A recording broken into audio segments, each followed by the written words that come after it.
Genius is 1% inspiration and 99% perspiration. அதாவது மதிநுட்பம் என்பது 1 விழுக்காடு ஊக்கம், 99 விழுக்காடு வியர்வை என்ற புகழ்பெற்ற பொன்மொழியை கேள்விப்பட்டிருப்பீர்கள். நாம் சந்திக்கவிருப்பவர் வேறு யாருமல்ல, அந்த பொன்மொழியை கூறியவரும் அதனை வாழ்ந்து காட்டியவருமான ஈடு இணையற்ற கண்டுபிடிப்பாளர் தாமஸ் ஆல்வா எடிசன். ஓர் ஏழை அமெரிக்க குடும்பத்தில் 1847 ஆண்டு பிப்ரவரி 11 பிறந்தார் எடிசன். பள்ளியில் அவர் மந்தமாக இருந்ததால் படிப்பு ஏறவில்லை. ஆனால் இயற்கையிலேயே எதை பார்த்தாலும் ஏன், எப்படி என்று கேள்வி கேட்பதோடு ஆராய்ச்சி செய்து பார்க்கும் துருதுருப்பு அவரிடம் இருந்தது. ஒருமுறை கோழி அடை காத்து குஞ்சு பொரிப்பதை பார்த்து தானும் முட்டைகள் மேல் அமர்ந்து கோழி குஞ்சுகள் பிறக்குமா என்று முயன்று பார்த்திருக்கிறார் எடிசன். நமக்கு நகைப்பாக இருக்கலாம், ஆனால் பிஞ்சு வயதிலேயே கேள்வி கேட்கும் அவரது செயல்பாடுதான் பிற்காலத்தில் பல்வேறு கண்டுபிடிப்புகளை நிகழ்த்த அவருக்கு உதவியது. ஆரம்பத்திலேயே அவர் பள்ளியை விட்டு வெளியேறியதால் ரயில் வண்டியில் செய்தித்தாள் விற்கும் வேலை பார்க்க தொடங்கினார். அங்கும் கூட அவர் ஒரு ரயில் பெட்டியில் ஒரு சிறு அச்சு இயந்திரத்தை வைத்து தானே செய்தித்தாட்களை தயாரிக்க ஆரம்பித்தார். மேலும் ரயில் வண்டியின் ஒரு மூலையில் சிறிய ஆராய்ச்சி கூடத்தை உருவாக்கி நேரம் கிடைக்கும் போதெல்லாம் வெவ்வேறு ஆராய்ச்சிகளை செய்து பார்ப்பார். ஒருமுறை ரயில் குலுங்கி நின்ற போது அவரது ஆய்வுக்கூடத்தில் இருந்த பாஸ்பரஸ் கீழே கொட்டி ரயில் பெட்டியில் தீப்பிடித்துக் கொண்டது.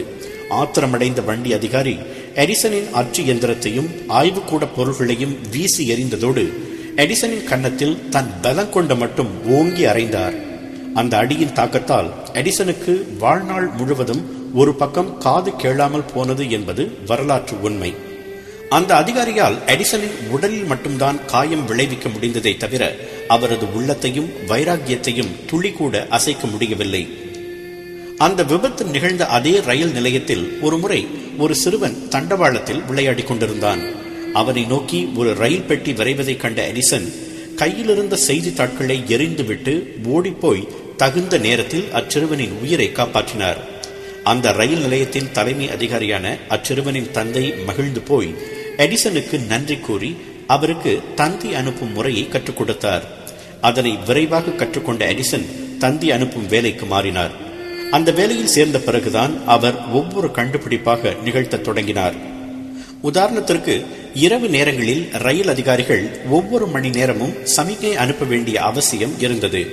அதனை ஏன் தானியக்கமயமாக்க கூடாது என்று சிந்தித்த எடிசன் அந்த முறையை கண்டுபிடித்தார்.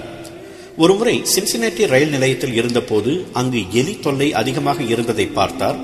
உடனே எலிகளை செயல் இழக்கச் செய்யும் கருவியை கண்டுபிடித்தார். இப்படி பார்வையில் பட்ட பிரச்சனைகளுக்கு எல்லாம் அவர் தீர்வு காண தொடங்கினார். 1876 அவர் மென்லோ பார்க்கில் புகழ்பெற்ற தனது ஆராய்ச்சி கூடத்தை அமைத்தார். அந்த ஆராய்ச்சி கூடத்தில்தான் உலகம் போற்றும் பல கண்டுபிடிப்புகளை அவர் நிகழ்த்தினார். அலெக்சாண்டர் கிரஹாம் பெல் உருவாக்கிய தொலைபேசியை கார்பன் டிரான்ஸ்மிட்டர் என்ற பாகத்தை கண்டுபிடித்ததன் மூலம் எடிசன் தான் செம்மைப்படுத்தினார். அதன் பிறகு போனோகிராஃப் என்ற குரல் பதிவு இயந்திரத்தை கண்டுபிடித்து அறிவியல் உலகை வியப்பில் ஆழ்த்தினார் எடிசன். அவரது கண்டுபிடிப்புகளிலேயே போனோகிராஃப் தான் ஆக பிரசித்தி பெற்றதாக கருதப்படுகிறது. ஒலிக்கான சாதனத்தை உருவாக்கிய பிறகு அவரது கவனம் ஒளியின் பக்கம் திரும்பியது. மின் விளக்குகளை பற்றி ஆராயத் தொடங்கினார். ஒரே மின் அலையில் பல விளக்குகளை ஒளிரச் செய்ய முடியுமா என்று எடிசன் சிந்தித்தார். நிச்சயம் முடியாது என்று அடித்து கூறினர் சமகால விஞ்ஞானிகள். ஆனால் முடியாது என்ற சொல்லையே தனது அகராதியிலிருந்து அகற்றியிருந்த எடிசனுக்கு அது தீர்க்கக்கூடிய ஒரு சவாலாகவே பட்டது. அவரும் அவரது 50 உதவியாளர்களும் பணியில் இறங்கினர். எடிசனுக்கு தேவைப்பட்டது மின்சக்தியின் தாக்கத்தை தாங்கக்கூடிய, அதே நேரத்தில் சுற்றளவு குறைவாக உள்ள ஒளிரும் ஒரு பொருள், அதாவது விளக்குகளின் உள்பகுதியில் உள்ள பிலமெண்ட். பல்வேறு கனிமங்களை கொண்டு கிட்டத்தட்ட 1600 சோதனைகளை செய்து பார்த்தார் எடிசன். அதன் மூலம் மின் விளக்குகள் பற்றி ஒன்றல்ல இரண்டல்ல சுமார் 3000 கோட்பாடுகளை வகுத்தார். அவற்றுள் ஒரே ஒரு கோட்பாடுதான் அவர் தேடிய விடையை தரக்கூடியதாக அமைந்தது. ஒரு நூல் இழையில் கார்பன் சேர்த்து 5 மணி நேரம் தீயில் சூடு காட்டி பின்னர் குளிர வைத்தார். அந்த கார்பன் இழையை காற்று அடைக்கப்பட்ட ஒரு கண்ணாடிக்குள் வைத்து அதனுள் மின்சாரம் பாய்ச்சி பார்ப்பதுதான் நோக்கம். அந்த கார்பன் இழை மிகவும் லேசாக இருந்ததால் பல முறை ஒடிந்து போனது. ஆனால் ஒடியவில்லை எடிசனின் தன்னம்பிக்கை. பல முறை முயன்று கடைசியாக அந்த கார்பன் இழையை ஒடியாமல் கண்ணாடிக்குள் வைத்து மின் விசையை அழுத்தினார். மின் விளக்கு எரிந்தது. சமகால விஞ்ஞானிகளின் கூற்று சரிந்தது.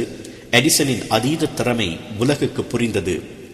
நமக்கு மின் ஒளி கிடைத்த அந்த வரலாற்று சிறப்புமிக்க நாள் 1879 அக்டோபர் 21 அதன் பிறகு டைனமோ, பல்வேறு அளக்கும் கருவிகள், சினிமா கேமராவின் முன்னோடியான கினட்டோகிராஃப், எக்ஸ்ரே படங்களை பார்க்க உதவும் புளோரோஸ்கோப் என அவரது கண்டுபிடிப்புகள் தொய்வின்றி தொடர்ந்தன.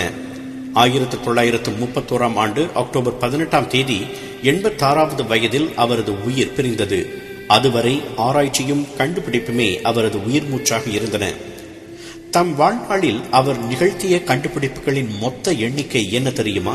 1300. சரித்திரத்தில் வேறு எந்த கண்டுபிடிப்பாளரும் கிட்டக்கூட நெருங்க முடியாத எண்ணிக்கை அது.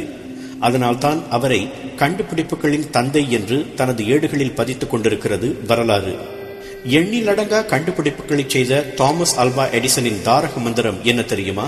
அதனை அவரே ஒருமுறை கூறினார் இவ்வாறு: வாழ்க்கையை அழிக்கக்கூடிய எந்த கண்டுபிடிப்பையும் நான் செய்ய மாட்டேன், ஏனெனில் மக்களை மகிழ்விக்க வேண்டும் என்பதே எனது நோக்கம்.